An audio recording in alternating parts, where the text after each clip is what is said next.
Baiklah, selamat malam semuanya dan selamat datang kembali di Parabellum. Malam ini kita juga akan membahas sedikit tentang masalah satelit dan lain-lain. Karena untuk menjelaskan apa yang terjadi di Konstanza, ada beberapa faktor yang melampaui sekedar drone. Lagi pula ini juga terjadi di Eropa dengan GPS, spoofing, jamming, dan sebagainya. Katakanlah ada beberapa hal menarik yang saya lihat yang tidak diceritakan oleh media arus utama. Mereka tidak menyadarinya. Misalnya mereka bilang itu adalah drone Magura ya, tapi dari varian khusus yang menjelaskan banyak hal. Itu juga menjelaskan bahwa kejadian tersebut bukan kebetulan. Tapi sebelum membahas itu, sebentar lagi, sekitar 10 menit lagi, Barbato akan datang dan Busi juga seharusnya datang. Di awal kita akan membahas pemilu di Armenia. Sekarang semua orang bilang partai pro-Eropa, tapi itu sudah agak berlebihan. Katakanlah politik Armenia telah berubah karena berbagai alasan. Bagi kalian yang tinggal di Mars, di Zerbagi Armenia, mereka sudah berperang selama 40 tahun. Karena masalah Nagorno-Karabakh, yaitu sebuah koridor kecil berupa sebidang tanah yang telah mereka perebutkan cukup lama. Pada tahun 2023, orang Azeri berhasil dengan sebuah serangan kecil mengusir orang Armenia. Ada pasukan Rusia yang seharusnya bertindak sebagai penghalang, memastikan tidak terjadi apa-apa. Karena bagaimanapun juga, Armenia adalah bagian dari CSTO, jadi ada aliansi militer dengan Rusia. Sekarang kita semua tahu bahwa Rusia sedang sibuk di tempat lain. Dan mungkin mereka menilai bahwa terlibat di antara Azerbaijan, Armenia yang didukung oleh Turki, bukanlah sesuatu yang bisa mereka lakukan saat itu. Jadi pada dasarnya mereka tidak melakukan apa-apa. Sejak saat itu, Pashinyan memutuskan untuk mencari beberapa alternatif. Dan salah satu alternatif tersebut adalah dukungan dari Prancis, yang secara historis memang memiliki banyak hubungan dengan mereka. Karena orang Prancis sejak awal abad ke-20 telah menampung banyak pengungsi Armenia dan sebagainya. Yang sekarang juga mencakup dukungan dari segi militer dan lain sebagainya. Dan tentunya dukungan dari Amerika Serikat dalam hal dukungan militer, sebuah kesepakatan untuk koridor kecil, mungkin juga dijamin oleh mereka. Jadi ya, ini jelas merupakan langkah menjauh dari Rusia, tapi dia harus bermain di banyak sisi. Karena bagaimanapun juga, sulit baginya untuk menerima bantuan besar jika sesuatu terjadi.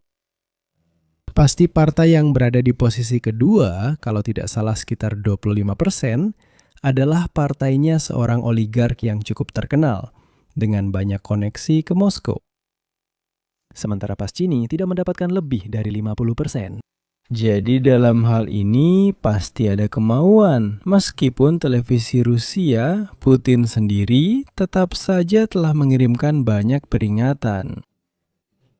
Selain itu, menurut saya ada juga sesuatu yang terlewat dari mereka.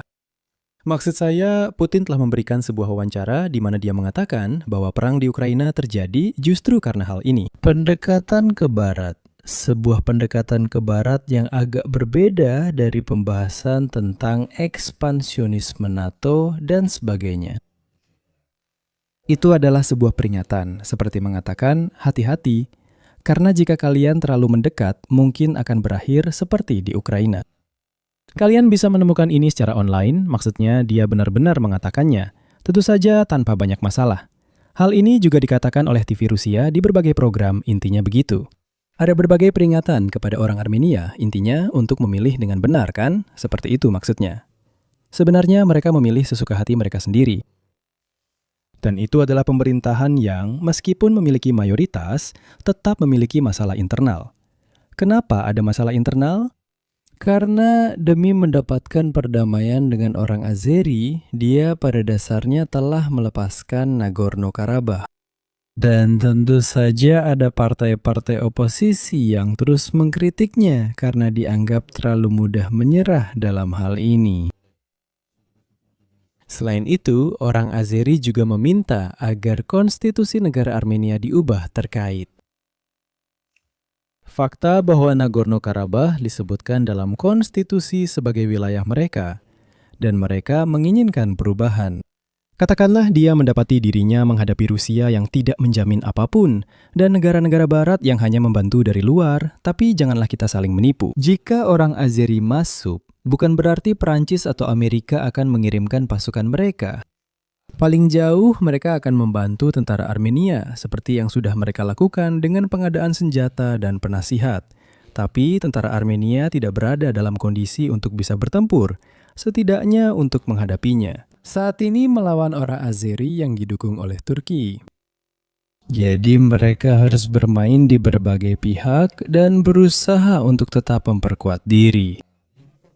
Katakanlah, dengan menjaga Rusia tetap terkendali, dengan mengandalkan fakta bahwa Rusia sudah cukup sibuk dengan urusannya sendiri. Jadi mereka harus sedikit memenuhi permintaan dalam tanda kutip dari Turki untuk mencoba mendapatkan waktu. Mereka tidak ingin menetapkan batas secara pasti, sekali untuk selamanya, untuk semuanya, dan selesai sudah urusannya. Jadi menarik untuk melihat perubahan ini atau penegasan kembali, karena bagaimanapun juga, pas kini meskipun telah kehilangan Nagorno-Karabakh, tetap dipilih kembali. Dengan mayoritas yang sangat besar dibandingkan partai kedua, jika kita hitung dia mendapat 52-56%, sedangkan partai kedua hanya mendapat 23-25%. Kira-kira seperti itu. Karena itu, mereka telah memilih jalur tertentu. Kita akan lihat bagaimana hasilnya. Saya tidak percaya bahwa orang Rusia akan banyak ikut campur karena mereka memang tidak punya cara. Mereka sudah mencoba sedikit dengan beberapa ancaman terselubung, tapi sampai di situ saja. Sekarang kita beralih ke masalah Konstanza, karena menarik untuk memperhatikan beberapa ide, beberapa detail dari cerita ini. Saya melihat banyak perdebatan tentang drone Ukraina yang berakhir di sana.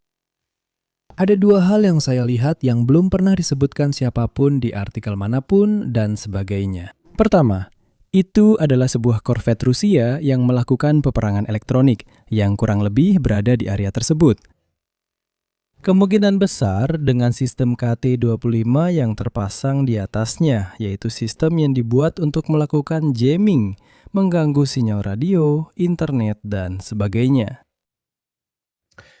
Dan yang lainnya justru adalah kenyataan bahwa drone-nya saya masukkan ke dalam. Ivan, drone yang masuk ke Konstanza yang merupakan drone Ukraina ada di sana untuk misi tertentu. Bukan di pelabuhan Konstanza, tapi di sekitar pelabuhan Konstanza. Katakanlah drone itu sedang memburu bersama 3 drone lainnya. Setidaknya itu jumlah yang kami tahu. Kapal-kapal yang termasuk dalam daftar kapal armada bayangan merah. Oke, saya membicarakan satu kapal secara khusus. Itulah kapal yang sedang mereka buru. Sekarang, kapal-kapal Rusia biasanya dilengkapi dengan banyak perangkat perang elektronik, termasuk kapal-kapal dari armada bayangan. Kita tahu itu karena dalam beberapa bulan sebelumnya, beberapa kapal Finlandia yang naik ke kapal lain menunjukkan bahwa kapal-kapal Rusia juga memiliki perangkat perang elektronik, bahkan di kapal-kapal yang katakanlah digunakan untuk tujuan sipil. Bisa dibilang jauh melebihi apa yang diharapkan. Kemungkinan lainnya adalah Krasuska yang merupakan sistem jamming Rusia lainnya yang bisa menjangkau hingga 300 km. Jadi alat ini juga bisa beroperasi dari Crimea atau ujung Crimea yang jaraknya tidak terlalu jauh. Setidaknya itulah yang juga dikatakan oleh sumber-sumber Rumania. Yang menarik adalah mereka memburu Savin Elena ini, yang merupakan salah satu dari kapal-kapal ini, ada 4 atau 5. Apa inti utama dari cerita ini? Orang Ukraina tidak akan punya kepentingan untuk melakukan serangan dengan drone mereka sendiri, karena saya ingin menunjukkan sesuatu. Ya, itu adalah drone Magura, setidaknya salah satu variannya. Tapi perhatikan bahwa drone yang tersangkut itu, yang selain itu, berisiko meledak di dekat gudang komponen kimia yang bisa menyebabkan ledakan lebih besar lagi. Itu bukan drone biasa. Bukan seperti yang kita lihat jika kalian mencari drone Ukraina di Google. Apakah kalian tidak melihat sesuatu yang khusus? Kenapa drone Magura ini punya sekitar 5, 6, atau 7 antena dan berbagai repeater? Ini adalah drone komando. Ini adalah drone yang terhubung dengan drone-drone lainnya. Mirip seperti saat di Ukraina digunakan beberapa drone yang lebih besar untuk meneruskan sinyal bagi drone-drone lainnya. Sekarang, jika orang Ukraina harus melakukan serangan karena ada yang bilang false flag, jadi mereka bisa memicu perang dunia ketiga. Tapi kenapa saya harus menggunakan drone komando saya? Saya tidak akan menggunakan drone komando saya yang mengendalikan drone lain yang berfungsi sebagai jembatan radio. Saya akan mengirim salah satu drone bawahan saya. Perhatikan, drone yang ditemukan oleh orang Yunani dan drone lain sejenis yang juga diambil oleh Rusia di Crimea tidak memiliki semua jenis perangkat seperti ini yang menempel di atasnya. Jika drone ini terganggu, interaksinya juga terganggu. Kamu tidak mengirimkan drone komando, kecuali drone komando yang memang bertugas menerima sinyal utama dan kemudian mengirimkannya ke drone-drone lain yang beroperasi. Justru drone itulah yang terkena spoofing. Jadi mereka memblokir sinyalnya, lalu mengambil alih, dan karena drone itu yang mengendalikan yang lain, mereka mengambil alih drone itu, sementara drone-drone lain tidak mengirim atau menerima sinyal. Mereka hanya menerima dari drone ini. Jadi kalau saya melakukan spoofing, saya melakukan spoofing pada sinyal utama, yaitu sinyal komando itu. Tidak ada gunanya mencoba mengambil alih yang lain. Jadi ini sudah sepenuhnya membantah gagasan bahwa orang Ukraina mencoba mengirim drone ke Rumania untuk membuat semacam serangan teroris. Sekarang kami akan menjelaskan beberapa hal yang cukup rumit, katakanlah, dalam cerita ini. Saya sudah menelpon Ivan. Sangat baik, selamat malam semuanya. Silakan, lanjutkan saja. Saya sudah memberikan versi singkatnya, tapi dengan sedikit logika, bisa dipahami bahwa jika saya harus menyerang sesuatu, saya tidak akan menggunakan drone komando saya. Tujuannya adalah tetap di belakang dan menjadi penghubung bagi yang lain. Tidak lebih dan tidak kurang, penjelasanmu seperti biasa sempurna. Ada beberapa detail yang perlu ditambahkan begitu. Pertama, referensimu tentang drone komando itu sangat tepat. Seringkali teknik ini digunakan oleh Ukraina, tapi juga oleh Rusia, namun utamanya oleh Ukraina. Karena ketika ada sinyal jamming yang kuat, pada saat ada repeater yang pada dasarnya adalah repeater mobile, sehingga sinyal yang dikirim oleh operator ke repeater itu kemudian diteruskan. Jadi kamu benar-benar tepat soal hal ini. Semua kubah kecil yang ada di sana adalah pengembangan terbaru buatan Ukraina, karena masing-masing dari mereka mampu mengatasi frekuensi tertentu. Jadi seringkali kita juga melihatnya di tas ransel portable. Para tentara memilikinya, terutama para operator drone. Mereka membawanya untuk menciptakan sebuah pelindung, sebuah kubah yang melindungi mereka.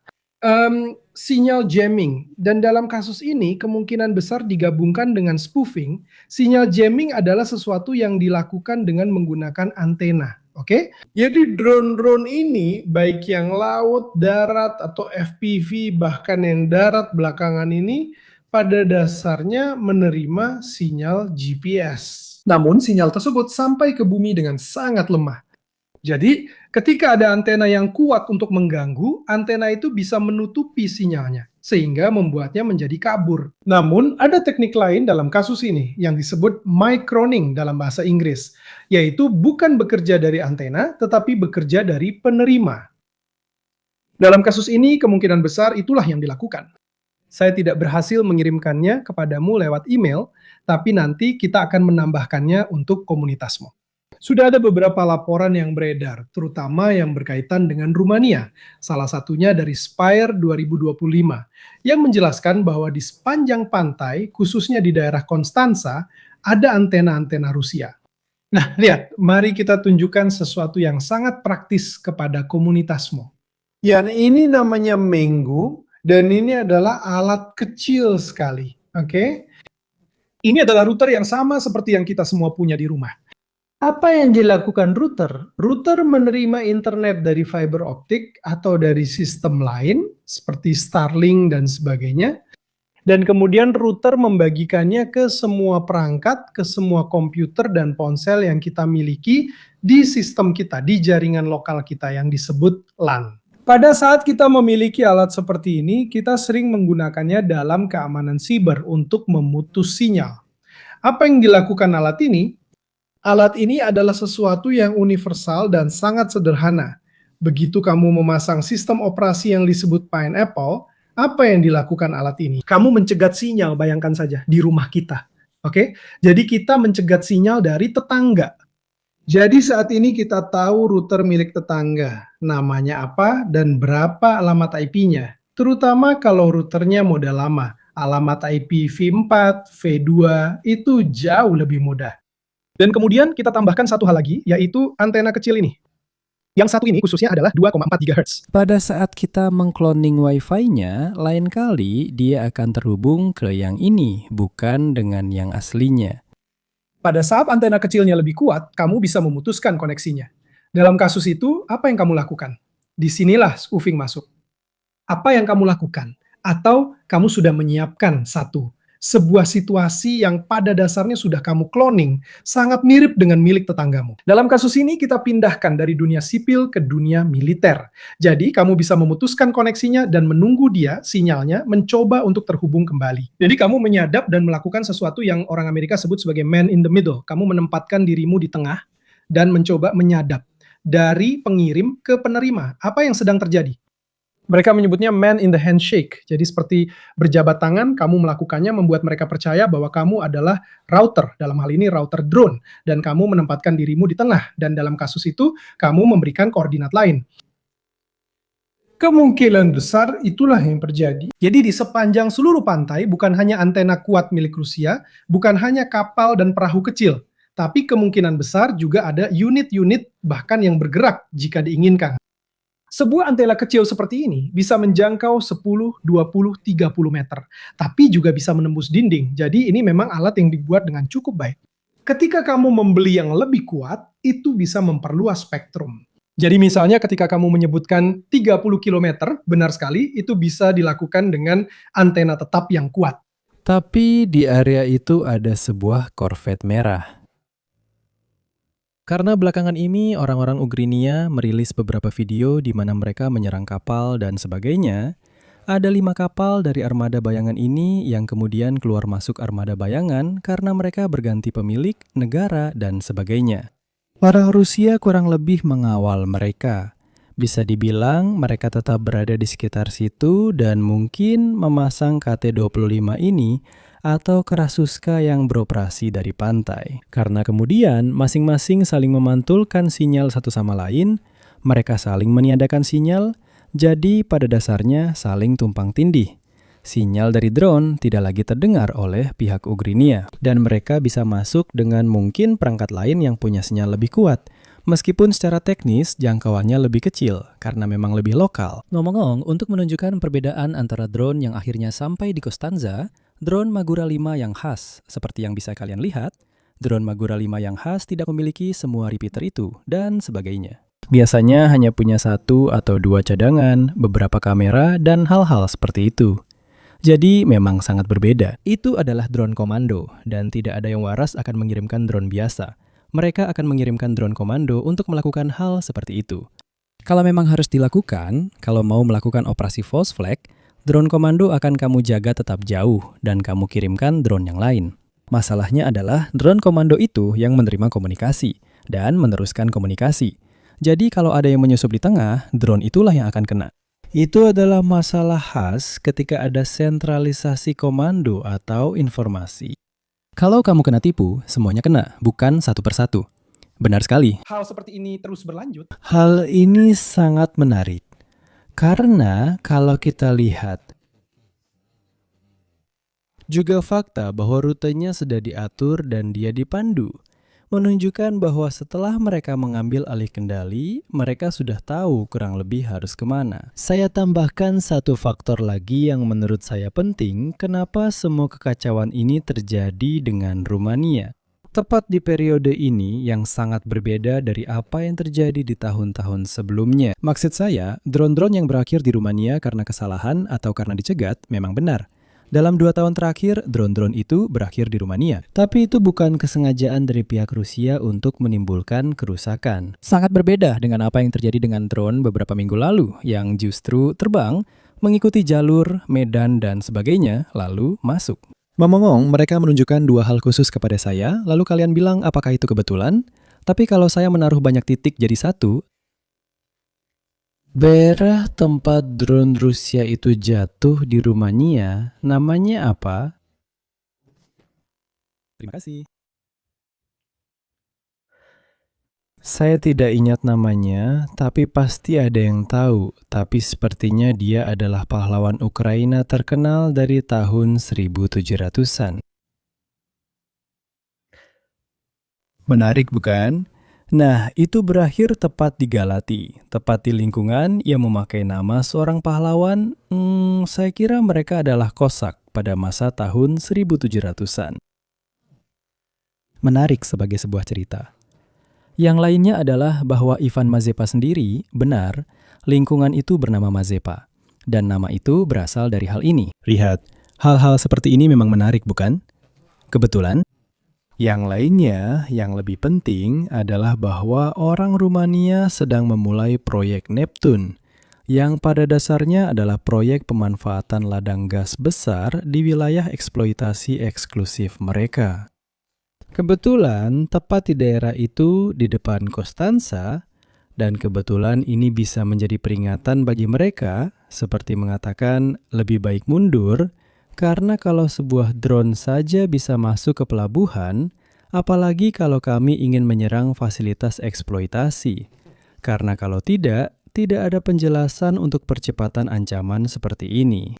Di sini ada Konstanza, dan disinilah Neptune Deep seharusnya diaktifkan, yang merupakan proyek besar ladang gas yang sangat besar yang selain itu akan sangat membantu Eropa. Kita bicara tentang 10 miliar meter kubik per tahun mulai tahun 2027. Apakah itu kebetulan? Semua ini bersamaan? Menurut saya, ketika ada 2, 3, 4 hal yang terjadi bersamaan, saya tidak terlalu percaya pada kebetulan. Silahkan, Ivan. Tidak, sekali lagi, semuanya benar. Karena kita sedang berada di dunia spekulasi, saya akan menyebutkan sebuah teknik yang digunakan di dunia siber. Kamu meninggalkan sebuah, orang Amerika menyebutnya honeypot, yaitu toples madu. Kenapa? Karena kamu ingin penyerang pergi ke sana dan meninggalkan jejaknya untukmu. Saya tidak akan mengesampingkan kemungkinan bahwa orang Ukraina telah menggunakan drone-drone ini sebagai honeypot. Karena antena penerima pada drone, kontrolnya ada banyak. Mungkin mereka melakukan pengintaian untuk melihat di mana antena-antena Rusia berada. Jadi, data yang kemudian berhasil dikirimkan oleh drone utama ke Ukraina, jelas kita tidak tahu. Namun, tidak menutup kemungkinan mereka telah melakukan pengintaian ini. Jadi, daripada mencari kendaraan atau kapal, mereka mungkin sedang mencari di mana sinyal-sinyal Rusia berada. Jadi semacam tumbal bisa dibilang. Dikorbankan demi tujuan. Selain itu, bisa dibilang kesempatan itu dimanfaatkan. Jadi ada pengumpulan data dari kedua belah pihak, bukan? Kita lihat apakah sistem jamming kita berfungsi, apakah kita bisa menggunakan drone mereka, dan dari situ kita lihat apakah mereka punya kemampuan untuk melakukan sesuatu terkait hal itu. Ya, intinya adalah tidak ada yang mau mengorbankan drone komando untuk melakukan misi bunuh diri ketika kamu bisa dengan mudah menggunakan drone yang lain. Itu sudah tidak diragukan lagi. Inilah yang membuat saya berpikir bahwa itu adalah misi yang sudah direncanakan sebelumnya. Karena pelabuhan itu memang selalu strategis. Kemungkinan besar mereka tahu ada unit-unit Rusia di sana, mungkin juga yang bergerak, dan mereka ingin mencoba memahami bagaimana pergerakan mereka. Jadi kemudian dilakukan triangulasi seperti biasa, sinyal, kekuatan, berapa lama waktu yang dibutuhkan, dan sebagainya, sehingga mereka bisa sedikit memahami di mana posisi mereka. Memang mereka sudah memberitahu pemerintah sekitar 4 jam sebelumnya. 4 jam kosong itu, menurut saya, menunjukkan bahwa pesawat itu sudah diambil alih, sedang dikendalikan, atau hal-hal semacam itu. Karena 4 jam kosong itu lama sekali. Itu waktu yang sangat lama. Itu bukan waktu yang sebentar. Jadi, kita juga harus mempertimbangkan apa yang terjadi dalam 4 jam itu. Kemana drone-drone itu pergi? Rute apa yang mereka ambil saat mereka dialihkan? Hal-hal ini sedang didiskusikan saat ini antara pemerintah Rumania dan Ukraina untuk memberikan penjelasan. Kalau saya mau menyerang kamu, saya tidak akan memberitahu kamu 4 jam sebelumnya. Lihat, drone saya diambil orang dan sekarang sedang menuju ke wilayahmu. Mereka benar-benar memanfaatkan situasi ini. Kamu ingat beberapa minggu lalu juga ada masalah dengan Latvia, kan? Dan mereka punya banyak unit di Latvia, di Lituania. Kenapa? Karena dengan begitu mereka bisa mendapatkan pasokan dengan lebih baik dan terutama mereka berada di daerah produksi yang lebih tenang dibandingkan dengan negara mereka sendiri, kan? Jadi saya rasa mereka bekerja sama erat. Selamat malam, saya ingat untuk datang kepadamu. Jika Putin kembali ke tengah-tengah orang Rusia dan perang terus berlanjut, itu hanya akan menjadi kepala baru dari Hydra. Saya tidak percaya bahwa orang yang datang setelahnya mau mengambil risiko untuk berkata, maaf, yang itu salah, ada panggung boneka, semuanya hanya lelucon. Saya rasa ini juga akan sulit bagi siapapun yang datang setelahnya. Akan lebih baik jika dia menanggung semua kesalahan. Mungkin dia lebih berguna hidup-hidup daripada mati. Maksudnya, mundur iya, tapi dia harus menanggung semua kesalahan. Perhatikan baik-baik. Di semua program militer, semua orang mengkritik perang. Semua orang mengkritik Gerasimov, Shoigu, Jenderal X, Solov, Soloviv, mengeluh tentang drone yang sampai ke Saint Petersburg, Moskow, dan sebagainya. Tapi tidak ada yang berani menyalahkan dia atau menyebut namanya. Selalu bilang, mari kita cari siapa yang bertanggung jawab atas sektor yang seharusnya bisa menangani ini, bukan atas seluruh persoalan ini.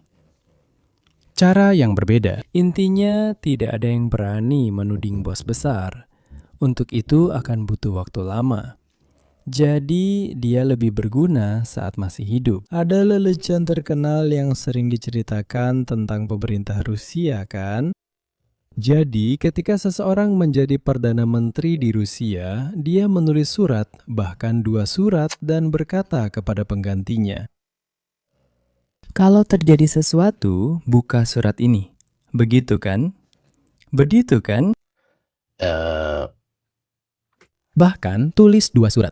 Ada 2 surat kan? Di surat pertama dia bilang, selamat datang di posisi barumu, dan seterusnya. Ketahuilah, kalau ada yang salah, salahkan saja aku. Dan kalau semuanya benar-benar berjalan buruk, tulislah sebuah surat. Itu berarti untuk orang yang akan datang setelahmu. Nah, ini adalah sistem untuk memberi gambaran. Maksudnya, kita harus selalu mencari seseorang untuk disalahkan. Sebenarnya di Italia juga begitu kan? Ungkapan terkenal itu, ini adalah warisan dari pemerintahan sebelumnya. Sudah sering dipakai kan? Seperti itu. Mari kita jelaskan sedikit juga tentang apa yang sedang terjadi di tingkat GPS satelit, yang menurut saya sangat menarik. Ya. Kalau kamu mau, tampilkan foto pertama yang kita punya, gambar pertama yang sudah kita buat. Ya, saya akan mencoba menggunakan istilah yang sesederhana mungkin, karena kita semua menggunakannya, GPS. Kita semua tahu apa itu satelit, sekarang apa yang ada di balik itu adalah sesuatu yang cukup rumit. Ada konstelasi. Yang hampir semua kita kenal karena kita menggunakannya, mulai dari ponsel hingga mobil adalah GPS. Konstelasi GPS adalah Global Position System milik Amerika. Awalnya digunakan oleh militer, lalu mereka membuatnya untuk sipil. GPS memiliki total 31 satelit, tetapi minimal seharusnya ada 24, jadi sisanya adalah cadangan. Jadi satelit itu melewati permukaan bumi dan melakukan hal yang sama seperti yang kita lihat pada gambar ini. Artinya, satelit itu mampu mengirim dan menerima sinyal dari stasiun bumi. Dan kemudian terutama digunakan untuk menghitung posisi. Jadi garis bujur, garis lintang, ketinggian, altitudo, dan jadi posisi yang sebenarnya. Oke, jadi apa yang terjadi? Beberapa hari ini, Mirko sendiri yang memberitahu saya tentang masalah ini. Karena sudah lama terlihat ada beberapa keanehan, terutama yang berkaitan dengan beberapa negara di dunia. Karena ada Eropa, ada penelitian. Di kanan veritas, saya menemukan semacam dokumen. Ada beberapa orang yang mengatakan mereka telah membahas hal ini sejak lama. Sebuah perusahaan akhirnya berhasil, bisa dibilang, menemukan apa masalahnya. Dan dari situ dibuatlah gambaran menarik tentang perusahaan tersebut. Ngomong-ngomong, saya membicarakannya dengan seorang teman saya. Dia sudah pernah melihatnya dan juga sudah membaca makalahnya. Sebenarnya ini adalah hal lama, tapi saya belum sempat membuktikannya sampai sekarang. Dan sinyalnya, kalian ingat, ada momen di mana pesawat yang ditumpangi Ursula von der Leyen juga harus berputar dan kembali karena kehilangan sinyal. Sudah langsung terlihat bahwa itu adalah sesuatu yang tidak normal. Tapi keanehan ini sudah berlangsung cukup lama.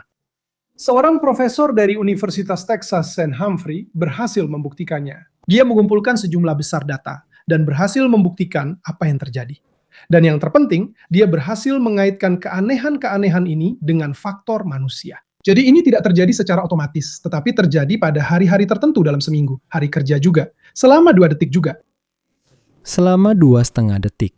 Kalau tidak salah, itu terjadi pada hari Selasa dan Rabu secara berulang-ulang. Jadi kamu harus benar-benar menangkap tepat 2,5 detik itu. Jadi ketika mereka menceritakan kisah ini, semakin banyak peneliti dari berbagai daerah berkumpul bersama, dan akhirnya mereka berhasil menangkap 2,5 detik itu. Hal yang menarik adalah sinyal pengacau itu tidak benar-benar tumpang tindih secara persis dengan sinyal GPS. Itu cukup mendekati untuk dikatakan begitu. Rubare. Tapi tidak sampai benar-benar tumpang tindih. Seolah-olah seseorang ingin menguji efisiensi, tapi tanpa menimbulkan terlalu banyak kehebohan dan perhatian. Tepat sekali, dan nanti kita juga akan membahas sedikit tentang keamanan siber, karena ini adalah tindakan para peretas, oke? Lebih dari sekedar insinyur dirgantara, ini adalah tindakan para peretas. Sisi positifnya adalah NATO sudah mengetahuinya sejak lama, dan NATO secara rutin membentuk tim-tim yang tidak saling berkomunikasi dibagi menjadi tim biru dan merah, oke? Tim biru adalah para pembela, tim merah adalah para penyerang. Dan para penyerang harus menyerang semuanya, semua yang merupakan infrastruktur, oke? Dan mencoba untuk masuk ke dalamnya. Anggota NATO melakukannya untuk tujuan baik, yang lain mungkin tidak begitu, oke? Apa yang terjadi? Satelit-satelit berada dalam sebuah konstelasi. Baik, ini. Bagaimana cara kerja penempatannya? Kalian semua pasti pernah mendengar tentang triangulasi yang terkenal, yaitu bagaimana mereka menemukan kita saat kita membawa ponsel kita. Mereka, penyedia layanan, siapapun operatornya, menggunakan 3 antena, 3 sel, untuk bisa menemukan di mana posisi kita.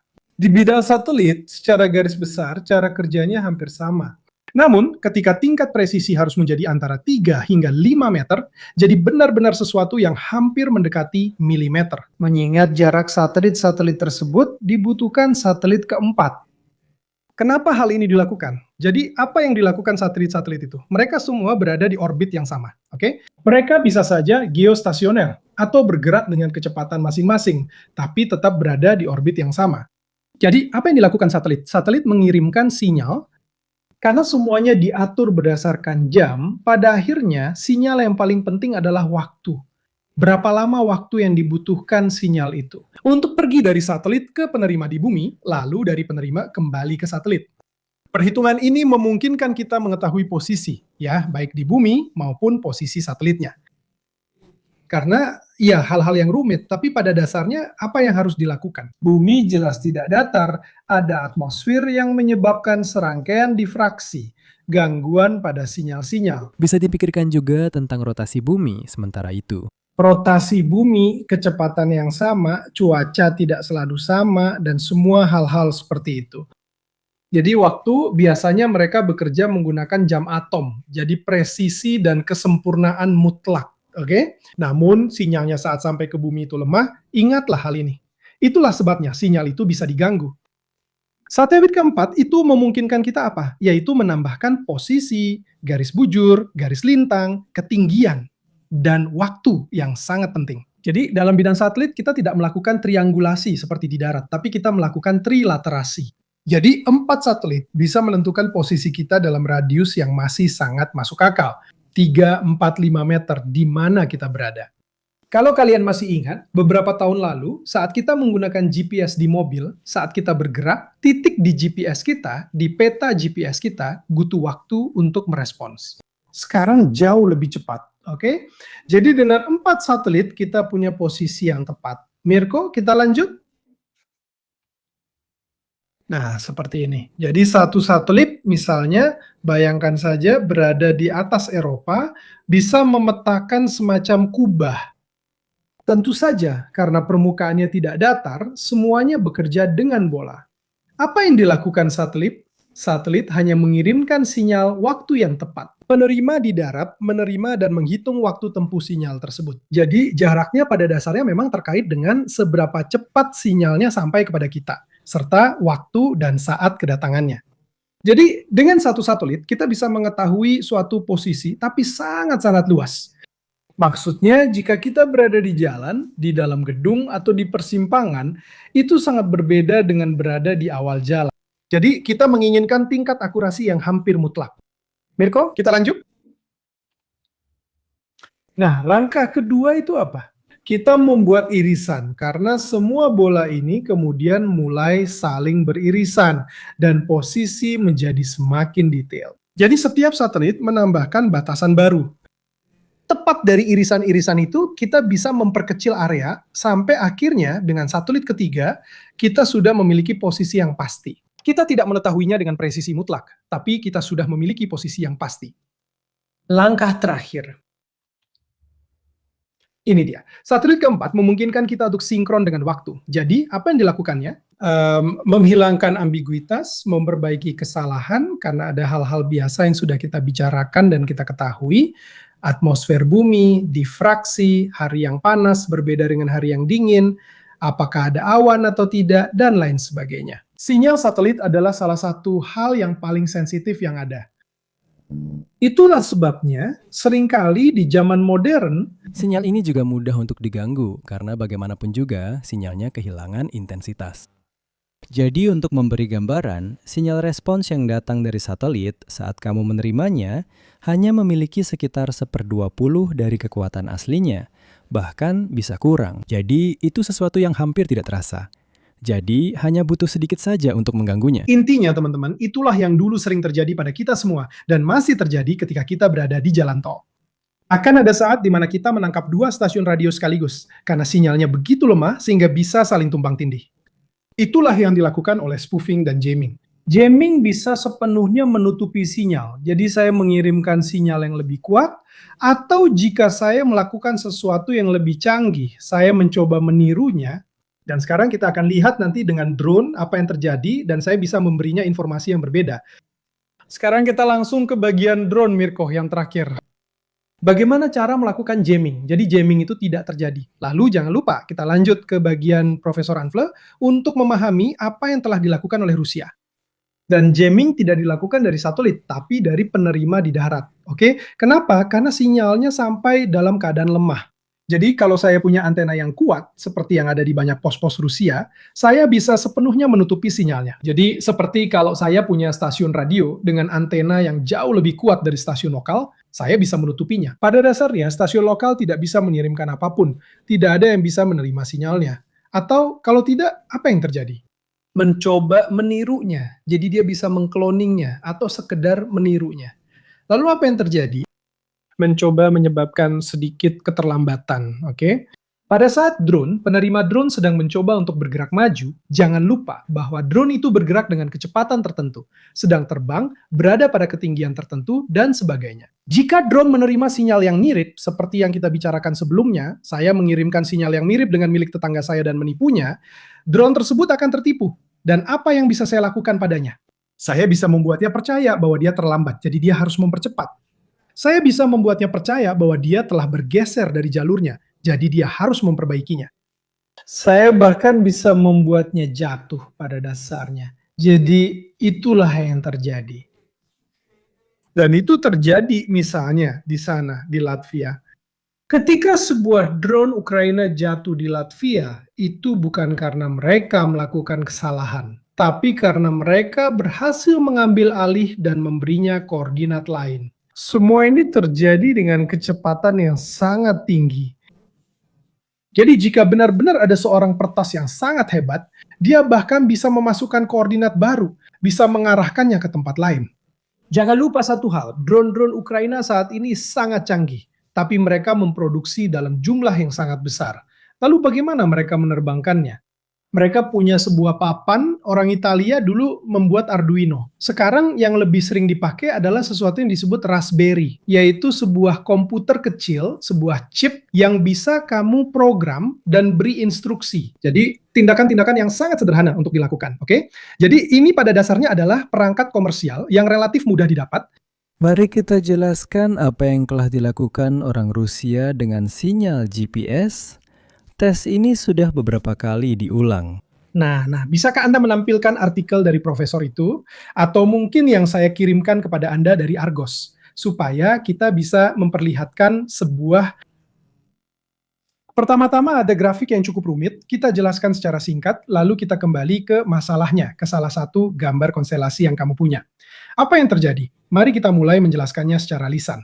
Mereka memperhatikan bahwa dalam situasi tertentu yang benar-benar acak, sebuah sinyal, bayangkan saja seperti elektrokardiogram, berjalan. Jadi, biasanya sensor bekerja seperti ini. Mereka memancarkan sinyal. Ada sesuatu yang merekamnya, oke? Jadi bayangkan saja sebuah grafik Excel atau sesuatu seperti itu. Tiba-tiba ada lonjakan penurunan. Mari kita lihat apakah pada sinyalnya, nanti pada grafinya, itu dia, oke?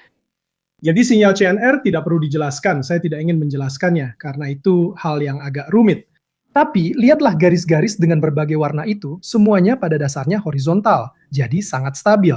Lalu ada saat di mana garis-garis itu turun drastis, seperti saham di bursa.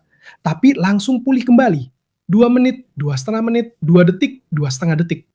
Apa yang terjadi di sini? Ini sangat dimanfaatkan bahkan oleh para penyerang. Karena jika para back seperti yang kita bicarakan sebelumnya, dari tim biru adalah orang-orang yang waspada, mereka akan menyadari bahwa ada keanehan.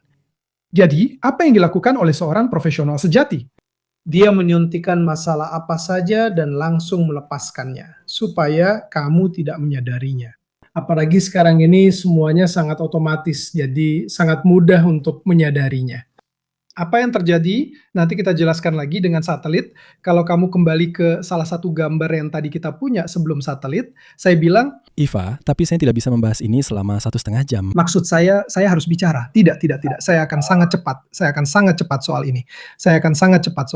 Dan kita akan segera menutupnya, begitu. Coba bayangkan saja konstelasi GPS kita, orang Rusia punya konstelasi mereka sendiri di atasnya, oke? Jadi mereka mengirimkan sinyal yang jauh lebih kuat, sehingga sinyal ini lebih kuat daripada yang dikirimkan oleh GPS. Dan penerima pada dasarnya tertipu. Mereka berhenti berkomunikasi dengan GPS, sinyalnya hilang. Pada saat-saat seperti itu, kamu bisa melakukan apa saja. Kamu bisa membuktikan bahwa kamu mematikannya pada dasarnya, atau menyembunyikannya. Atau bahkan, seperti yang dikemukakan oleh sejumlah analis yang telah mengajukan hipotesis ini, itu adalah hal klasik yang dilakukan para peretas. Pada saat aku menangguhkannya, aku bisa menyuntikkan sesuatu ke dalamnya untuk mencoba mendapatkan informasi. Berhenti. Jadi pada dasarnya, tapi sebenarnya sudah beberapa tahun kami memikirkan hal ini, seperti yang kamu lihat dengan satelit yang punya lengan mekanik buatan Tiongkok, yang secara teknis bisa melakukan itu.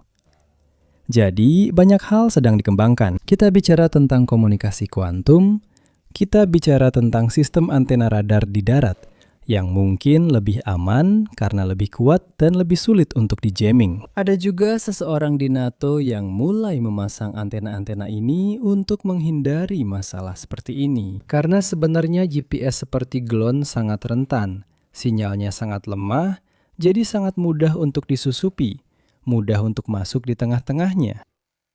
Selain itu, sistem Rusia yang sangat ahli dalam peperangan elektronik sudah sejak lama mampu menyusup ke dalam sinyal Starlink dan sebagainya.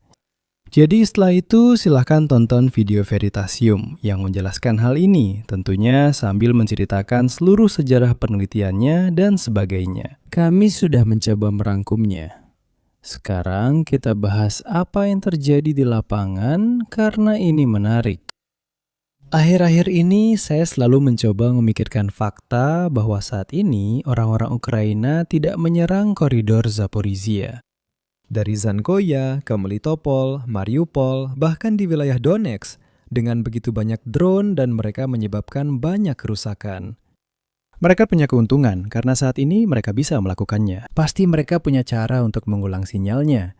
Karena kalau tidak, Rusia pasti bisa mengacaukan, bahkan yang itu juga. Tapi seringkali mereka digunakan dengan kecerdasan buatan. Misalnya, mereka sampai di suatu area, lalu mereka melihat target sendiri.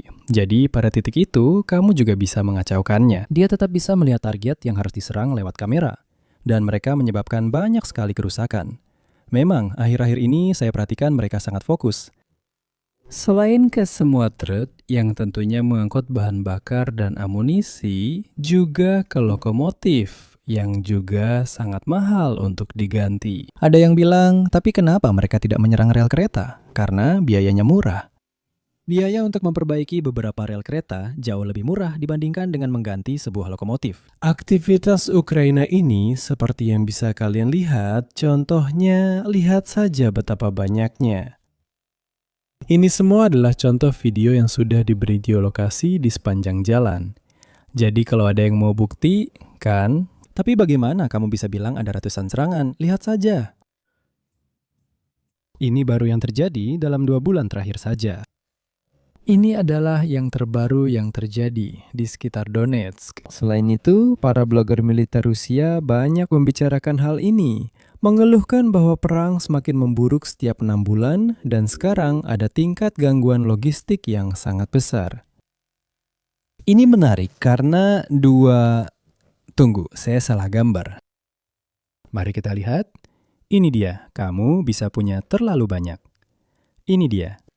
Ini adalah yang terbaru yang terjadi di Donetsk. Menariknya, Ukraina tidak menyerang logistik Rusia secara terfokus di front di mana Rusia sedang menyerang. Hal ini membuat saya berpikir. Itu membuat saya banyak berpikir. Karena saat ini Rusia sangat fokus di Kostiantynivka, di front Siversk menuju Kravatov, di front Liman. Ini adalah front yang paling aktif. Dan justru mereka sangat aktif di front Zaporizhia, yang bukan merupakan front di mana Rusia sedang mendorong secara khusus. Itu adalah front tempat Ukraina saat ini cukup gencar menyerang di wilayah Kamiansk. Semua terlihat bagus, sampai kita menyadari bahwa keunggulan yang dimiliki Ukraina saat ini adalah keunggulan yang mudah untuk ditiru. Maksudnya, apa yang terjadi ketika Rusia mengejar ketertinggalan dalam sistem ini dan mulai menerapkannya juga? Ini memberi kita kerangka waktu di mana Ukraina tahu bahwa mereka harus bertindak, karena jika tidak, mereka tidak akan mendapatkan hasilnya. Tidak ada dari pekerjaan ini, katakanlah pembongkaran dan pembentukan medan, yang sebenarnya sudah mulai membuahkan hasil. Untuk memberi Anda gambaran, bersamaan dengan aktivitas drone ini, ada juga serangan terhadap beberapa jembatan yang menghubungkan ke Crimea. Saat ini, orang Rusia harus menempuh rute yang lebih panjang untuk masuk ke Crimea. Dan hal ini menyebabkan banyak masalah, terutama di dalam Crimea. Namun saya selalu berusaha bertanya pada diri sendiri, apa alasan orang Ukraina fokus pada wilayah ini? Simferopol, Melitopol, Berdiansk, Mariupol. Ini bukan wilayah dengan aktivitas Rusia terbesar karena sebagian besar terjadi di utara Donetsk. Kecuali jika kamu ingin melakukan sesuatu secara proaktif dalam hal ini. Kamu tidak membatasi lawan di garis depan utama tempat mereka menekan. Kamu justru melemahkannya di tempat yang secara teknis sudah lebih lemah. Ngomong-ngomong, ini persis di area yang sama, kalau kalian ingat, yang pernah saya tunjukkan beberapa live yang lalu. Live waktu saya mencari mereka tentang di mana pasukan Ukraina dari unit menengah berkumpul. Dalam penghancuran radar, sistem peringatan dini, Panzir, Buk, S-300, S-400 mungkin juga untuk membantu aktivitas drone-drone ini. Sementara itu, menurut saya, mereka juga mulai tidak menggunakan bom luncur dalam misi-misi awal dengan Mirage 2000 dan F-16. Ini adalah peta, di mana semua serangan yang telah dilakukan dipetakan, yang sebenarnya sangat banyak, seperti yang bisa dilihat memang sangat banyak di berbagai wilayah. Juga di Donetsk tentu saja, tapi sebagian besar terjadi di wilayah ini. Selain itu, saat serangan di jembatan itu sendiri tidak terlihat. Yang menghubungkan bukan Kerch. Di sini ada serangkaian jembatan kecil yang menghubungkan Crimea dengan Oblast Kherson. Terakhir kali Ukraina menyerang jembatan itu adalah dengan Storm Shadow pada tahun 2023. Dan kebetulan itu terjadi tepat sebelum ofensif. Ini tidak berarti mereka akan melakukan ofensif, tapi yang pasti mereka sedang berusaha menciptakan banyak masalah. Ini adalah peta yang dipublikasikan oleh blogger militer Rusia yang menunjukkan di mana tidak ada bensin di Crimea. Pompa berwarna merah berarti tidak ada bensin. Pompa berwarna oranye, ya kondisinya juga tidak terlalu baik, seharusnya berwarna hijau. Saat ini, mereka membatasi bensin. Menarik untuk melihat aktivitas Ukraina yang saat ini terfokus di jembatan Chonhar. Di sini bisa dilihat semuanya adalah semenanjung kecil yang terhubung dengan jembatan-jembatan ini. Semua aktivitas ini terhadap sistem anti pesawat, sistem peringatan dini, logistik, dan sebagainya, membuat saya berpikir bahwa ada sesuatu yang sedang direncanakan di sini. Karena semua upaya ini untuk sebuah area yang sebenarnya tidak terlalu aktif tidak masuk akal. Kecuali jika kamu memang ingin melakukan sesuatu. Seseorang bertanya di chat, apakah benar cerita tentang semenanjung Kinburn tampaknya Rusia telah mundur, sebenarnya hanya dari bagian yang paling ujung saja. Katakanlah tidak sepenuhnya mundur. Karena memang mempertahankannya secara logistik benar-benar sangat bermasalah. Memang benar, mereka khawatir akan pendaratan, serangan mendadak dari Ukraina, dan sebagainya. Tapi bukan berarti begitu saja. Jika Rusia mundur dari bagian kecil ini, maka tiba-tiba Ukraina datang dan mendudukinya. Tempat ini seperti jalan buntu bagi semua orang, tidak terlalu berharga atau menarik. Namun, kenyataan bahwa semua aktivitas ini menyebabkan penarikan dari ujung itu bisa menjadi bukti bahwa situasinya semakin sulit. Dan ini memberitahu kita bahwa garis depan bertambah 100 km aktivitas di satu sisi dan sisi lainnya. Ini juga berarti bahwa hingga melewati Zaporizhia, bahkan sampai Dnipro, drone bisa mencapai daerah tersebut. Jika Rusia mulai meniru persis sistem Ukraina dan mereka mengeluhkan sesuatu yang menarik, saya melihat orang Rusia mengeluh bahwa mereka tidak memiliki drone besar. Drone besar sangat penting, bukan hanya untuk membawa muatan senjata, tetapi juga karena mereka bisa memperkuat sinyal, sehingga memungkinkan untuk menjangkau lebih jauh ke dalam wilayah musuh. Dan memang mereka bilang, kami tidak punya Baba Yaga. Kami tidak punya drone yang digunakan oleh Ukraina, misalnya untuk menyerang jembatan-jembatan ini. Artinya, jika mereka berusaha dalam waktu 4-6 bulan, mereka juga bisa meniru sistem seperti ini. Itu akan menjadi masalah besar. Jadi, saya berharap Ukraina akan melakukan sesuatu untuk memanfaatkan jendela waktu di mana mereka memiliki keunggulan ini. Tidak lebih dan tidak kurang. Sekarang adalah waktunya. Tidak sampai 6 bulan lagi sebelum sistem ini yang mudah untuk direplikasi, karena bukan berarti mereka menemukan teknologi yang luar biasa, yang sebenarnya menjadi sedikit masalah dalam perang ini, bukan? Semuanya sangat berteknologi rendah, jadi mudah untuk direplikasi. Dan karena itu kamu bisa mengharapkan bahwa lawanmu, jika kamu melakukan sesuatu yang berhasil, dalam beberapa bulan ke depan dia juga akan melakukannya. Dan seperti apa skenarionya dalam 6 bulan atau 1 tahun jika keduanya mulai menyerang dengan drone pada jarak 100, 150, 200 km. Itu berarti tidak ada yang kemana-mana. Karena jika semua orang bisa menyerang siapa saja dalam jarak 150 km ke selatan dan utara, akan menjadi mustahil bagi siapapun untuk melakukan apapun. Siapa yang diuntungkan dari skenario ini? Menurutmu, Ivan? Orang Rusia. Dalam skala besar ya, jika mereka bisa melakukan hal yang sama dalam skala yang lebih besar dari Ukraina, pasti mereka akan menimbulkan banyak masalah. Jadi, rentang waktu ini harus dimanfaatkan oleh orang Ukraina untuk sesuatu. Perhatikan bahwa orang Ukraina sudah cukup lama tidak melakukan aksi ofensif. Selain aksi kecil untuk merebut kembali wilayah di utara Okulia Polo, kita tidak melihat operasi besar atau upaya besar lainnya.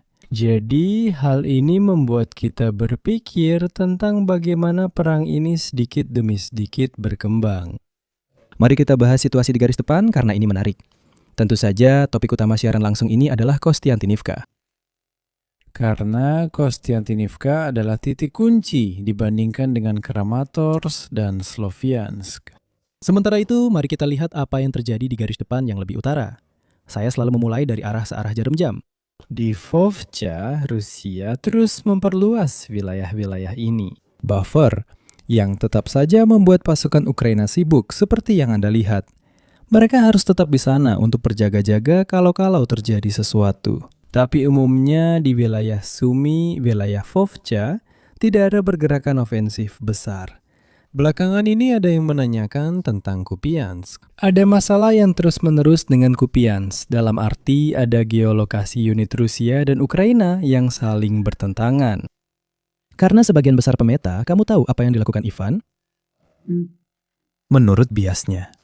Dia melihat 2 orang yang direkam, ada 2 orang Rusia di sini. Jadi, itu berarti tempat itu sudah diambil alih oleh Rusia.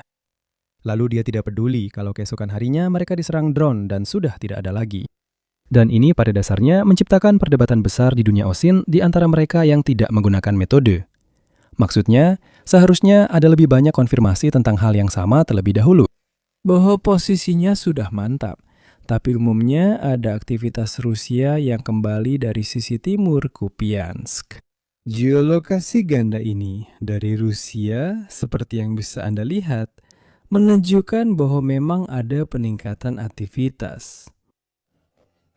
Dari sisi terutama timur dan sebagian di utara Kupiansk. Ini adalah geolokasi yang ditandai dengan warna biru. Ada 1 unit Rusia yang menyerang pasukan Ukraina. Jadi, setidaknya ini memberitahu kita bahwa area ini pasti berada di tangan Ukraina.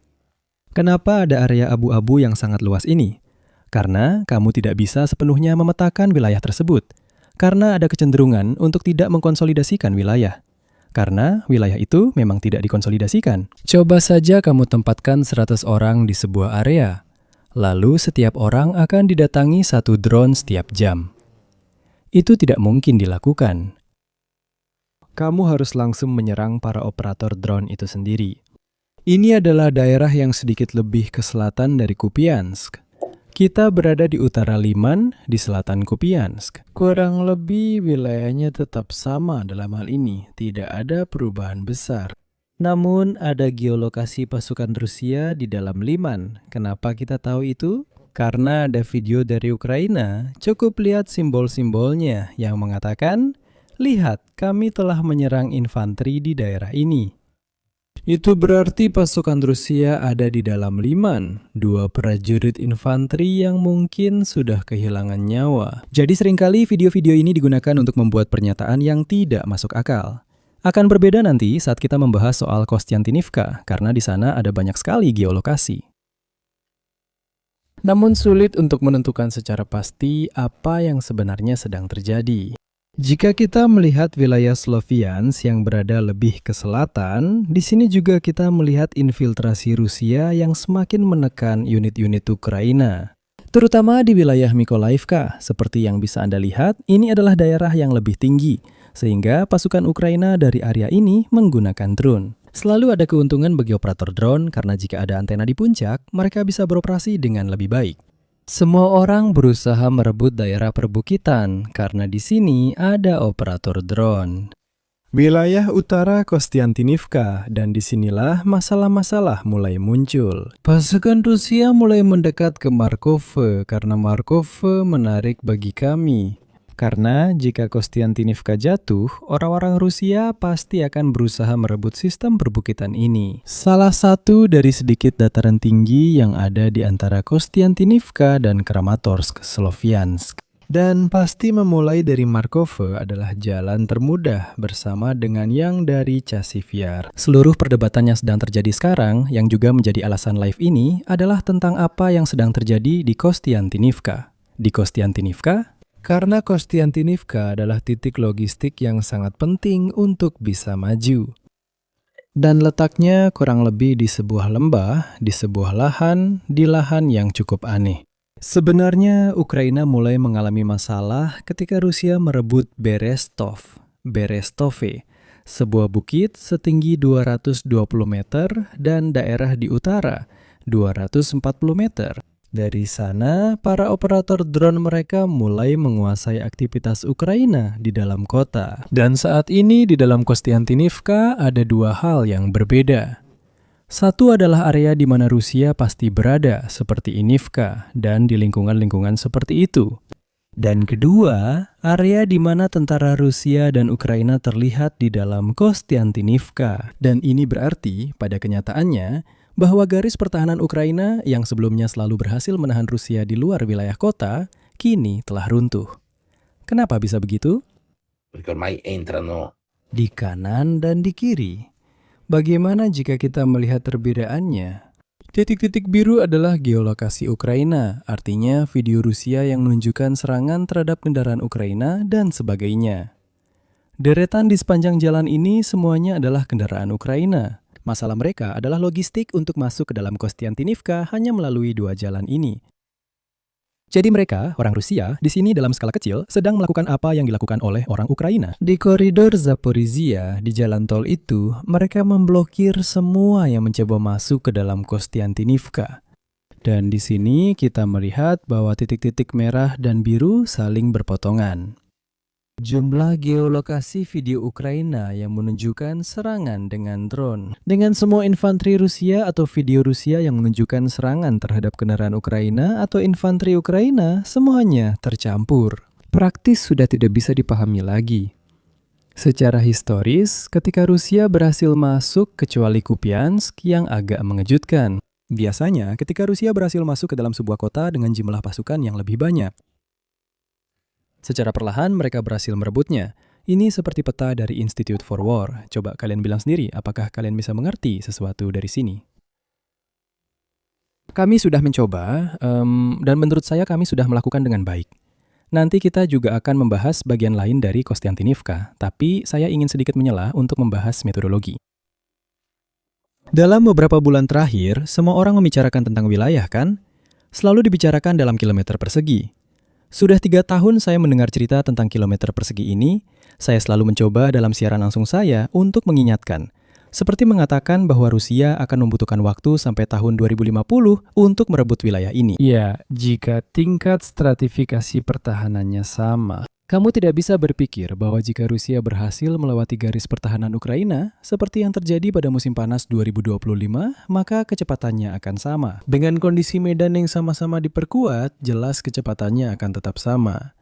Jika sistem pertahanannya lebih sedikit, tidak masuk akal jika kecepatannya akan tetap sama. Itu tidak logis. Sekarang orang sangat memperhatikan berapa kilometer persegi yang berhasil direbut. Paham kan? Dan pasti ada perlambatan dalam hal wilayah yang diduduki oleh Rusia. Karena jelas, Ukraina telah merebut kembali sebagian wilayah dan sekarang semuanya dinilai hanya berdasarkan kilometer persegi.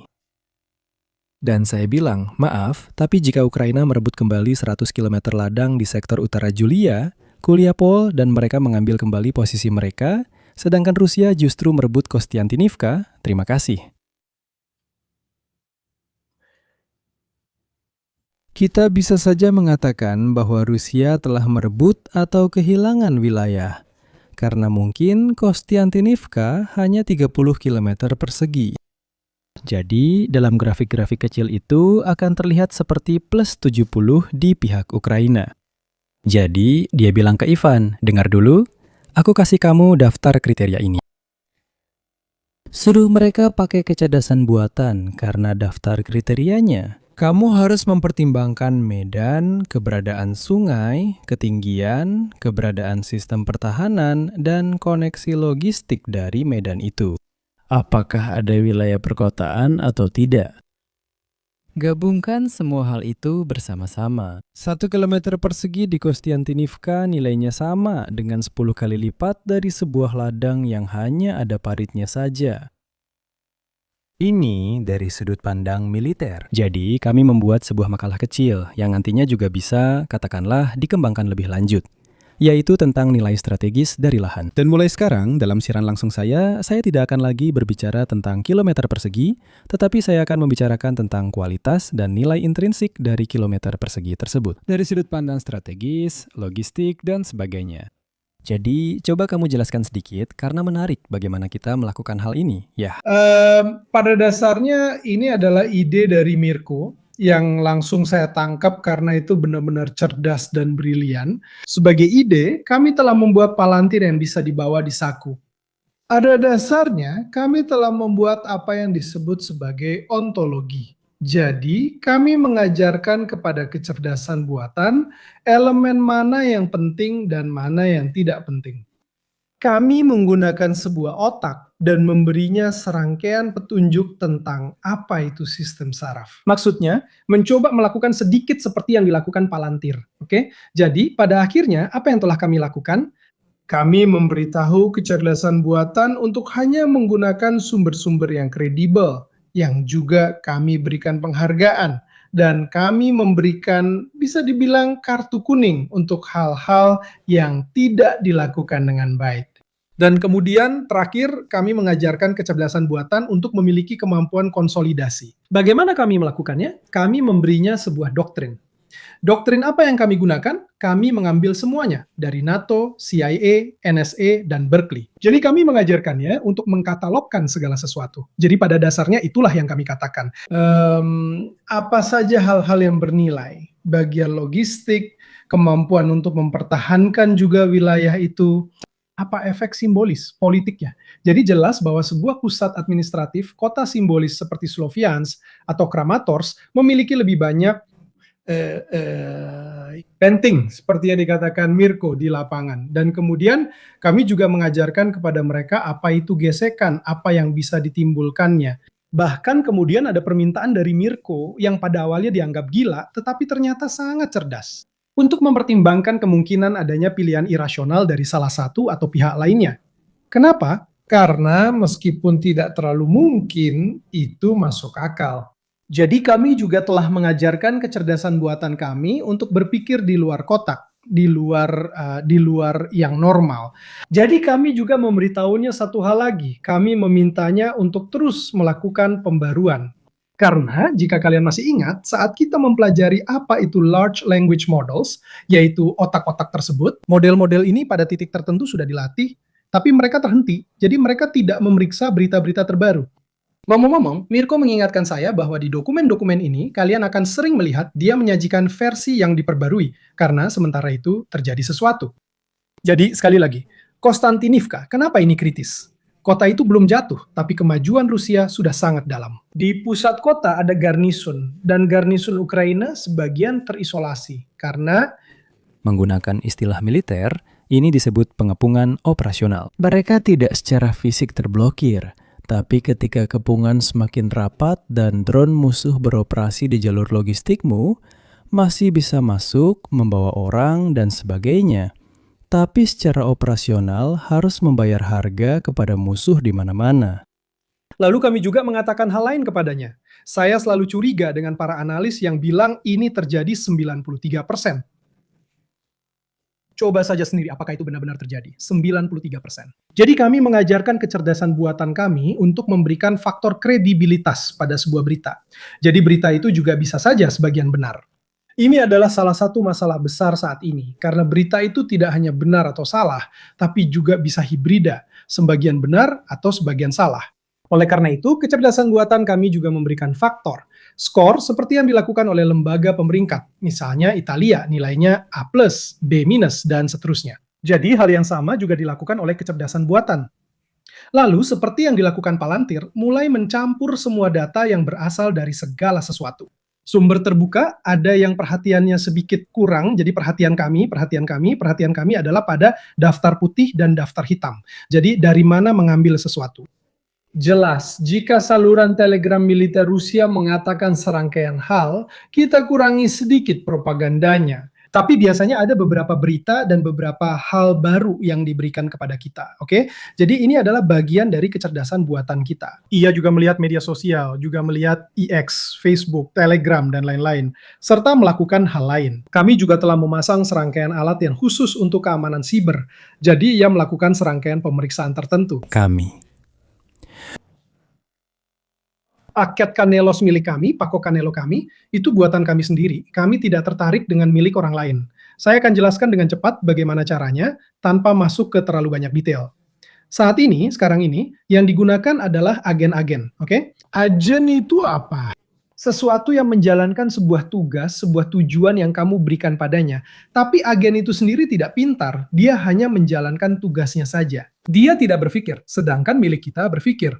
Kamu punya otak yang mengatur segalanya, lalu kamu punya sistem saraf. Dan kita telah mengajarkan dua hal itu sejak awal, seperti yang sudah saya bilang, ontologi. Yaitu, kita mengajarkannya untuk menjadi seorang analis yang sangat kritis. Sebenarnya, kalian ingat tadi saya bilang tentang blue team dan red team. Di sini juga ada red team. Semua yang dilakukan oleh kecerdasan buatan kita, red team akan mempertanyakannya. Mereka bilang, saya adalah pengacara setan. Menurut saya tidak benar apa yang kamu katakan. Jadi dia akan kembali lagi. Jika menemukan kesalahan, dia akan membatasi dirinya sendiri. Tapi jika ternyata benar, dia akan membuatnya lebih detail dan terus berkembang. Jadi, pada dasarnya dia belajar sendiri. Dengan semuanya, Waktu didedikasikan untuk cerita ini kan? Saya langsung melihatnya, jika dia salah, jika dia melakukan kesalahan, jika itu tidak masuk akal. Jadi metrikanya pada akhirnya ada nilai dalam hal metrik kilometer persegi dibandingkan dengan apa yang telah kamu ambil. Ini adalah sebuah pusat yang akan menghubungkan dengan jalan, dengan kota lain, ini bersifat urban, ada sistem pertahanan, ada sungai, dan letaknya lebih tinggi. Nah, semua faktor ini jika digabungkan memberikan kita katakanlah sebuah kuantifikasi. Kamu tahu lebih baik, sejujurnya, dan dari sudut pandang logis, lebih baik dari think tank manapun di planet ini. Karena saya melihat bahkan Institute for the Study of War dan semua orang terus membicarakan hanya kilometer persegi dari sudut pandang datar, tanpa kriteria militer apapun.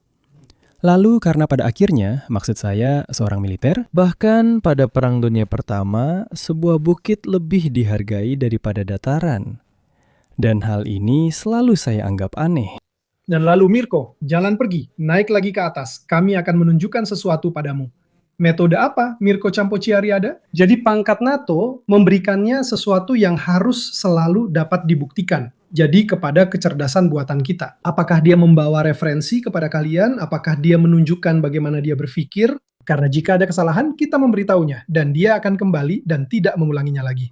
Lalu dia akan menunjukkan bukti. Jadi ada pangkat NATO. Lalu dia menaruh referensi di samping kalian. Semua dokumen yang sudah dia konsultasikan, dia membuka sumber-sumbernya untuk kalian. Jadi pada dasarnya dia membuat siapapun bisa menjadi analis yang kompeten. Nah, lihat kan? Ayo kita ambil juga contohnya ya. IASVE ISVE. 1628 km telah disusupi tapi tidak dikendalikan, penampilan di peta melebih-lebihkan nilai sebenarnya yang didapat. Kemajuan Konstantinivika bersifat perkotaan dan tidak akan tercermin dalam kilometer persegi yang signifikan, tetapi dalam penguasaan atas seorang kritikus terkenal dari Fortress Belt. Apa maksudnya dengan Fortress Belt? Itu adalah serangkaian kota di sekitar Kramatorsk dan Sloviansk yang dari sudut pandang logistik dan pertahanan bagi Ukraina jauh lebih berharga dibandingkan 200 km persegi di atas Kuliai Pole yang hanya berupa ladang dan beberapa pertahanan kecil. Ada juga faktor-faktor lain yang kemudian saya rasa kita semua juga telah alami dalam perang ini. Meskipun kota-kota perlahan jatuh, tahap akhir penaklukan setiap kota selalu menjadi yang paling mahal. Misalnya, Rusia telah merebut 70-80% Pokros selama 6 bulan. Berapa lama mereka butuhkan untuk menyelesaikan 20-30% terakhirnya? Hal yang sama terjadi di Bakhmut, di Avdiivka, dan di semua tempat lainnya. Jadi secara paradoks, setiap kilometer persegi yang direbut Rusia pada tahun 2026 harganya 2,7 kali lebih mahal dalam nyawa dibandingkan tahun 2025, dan hanya sepertiga kecepatannya. Kemajuan di area perkotaan di Kostiantinivka menunjukkan bahwa biaya persatuan lahan yang direbut akan semakin meningkat dalam beberapa bulan ke depan, bahkan jika kota itu jatuh. Memang menarik untuk melihat bahwa meskipun jumlah serangan menurun pada bulan Februari, Maret, April, dan Mei, sekarang antara akhir Mei dan Juni jumlahnya kembali meningkat. Namun jika dilihat dari jarak wilayah yang berhasil direbut secara keseluruhan, semuanya terasa sedikit lebih tenang. Sejak tidak ada lagi tawaran komersial, jumlahnya meningkat. Dalam kasus Rusia misalnya, undang-undang terakhir yang dibuat oleh Putin adalah tentang penghapusan utang jika kamu mau bertugas di Ukraina. Kita perhatikan bahwa jumlah orang yang direkrut setiap bulan menurun, dan aktivitas Rusia juga menurun. Aktivitas Rusia saat ini sepenuhnya terkonsentrasi di garis depan Liman Sieverts Kostiantynivka, yaitu di setengah bulan sabit yang mengarah ke sana, yang pada dasarnya mengarah ke Kramatorsk dan Sloviansk. Ini adalah wilayahnya, sekitar 55 km untuk memberikan gambaran tentang wilayah di mana sebagian besar upaya operasional Rusia sedang berlangsung. Front lainnya kurang lebih ya ada serangan kecil, juga saling serang, tapi tidak ada upaya sebesar ini. Semuanya berpusat di wilayah ini. Liman, Kramatorsk, Sloviansk, sabuk pertahanan, maksudnya ini, yaitu Kostiantynivka, Oleksevo. Druzhivka yang sebenarnya juga lebih besar dari Kostiantynivka. Ini adalah Kostiantynivka. Questa è la zona Sangat penting bagi Ukraina untuk mempertahankan jalur menuju Kramatorsk dan Sloviansk. Saat ini, semuanya sedang terfokus di daerah ini. Jadi, mengkategorikan wilayah hanya berdasarkan kilometer persegi itu cukup sempit. Kita harus melihat pentingnya wilayah tersebut dan nilai apa yang bisa dimiliki dalam jangka panjang. Dengan semua faktor yang telah kita sebutkan, mulai sekarang kita akan menggunakan skala nilai ini untuk menganalisis. Sekarang kita bahas apa yang terjadi di Kostiantynivka. Dari sudut pandang ini, hanya saja pasukan Rusia telah menyusup di berbagai tempat. Dan kemungkinan besar pasukan Ukraina akan berusaha membuat mereka membayar semahal mungkin atas penaklukan itu, dengan terus memperkuat pasukan mereka sendiri.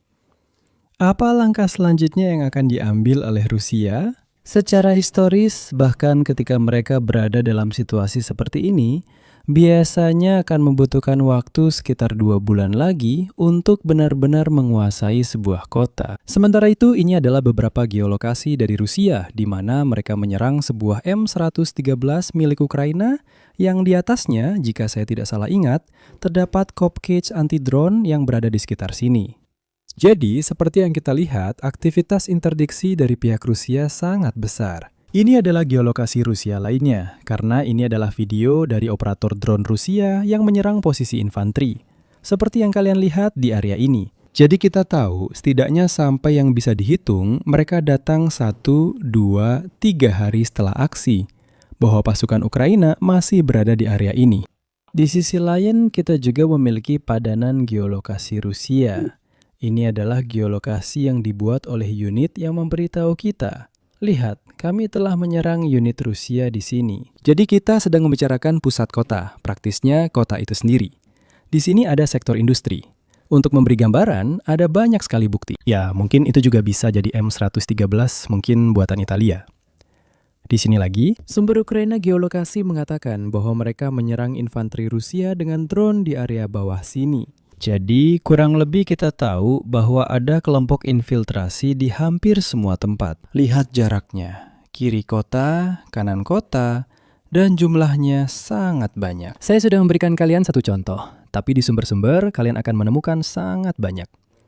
Dari video-video ini, video-video yang dirilis oleh unit Ukraina yang menunjukkan di mana mereka sedang bertempur, infanteri Rusia. Dan sejujurnya, ketika kamu punya infanteri Rusia, di kanan dan kiri kota, hampir di tengah.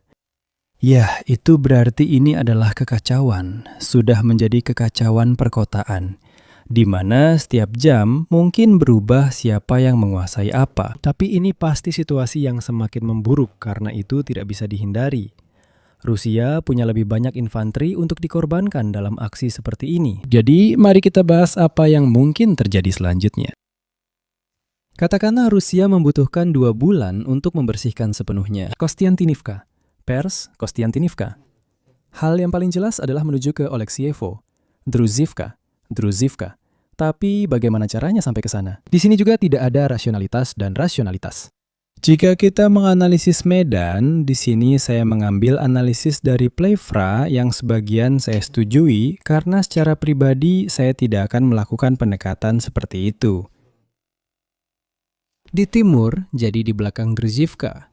Ini adalah sesuatu yang kami bicarakan dengan Kapetini lebih dari setahun yang lalu.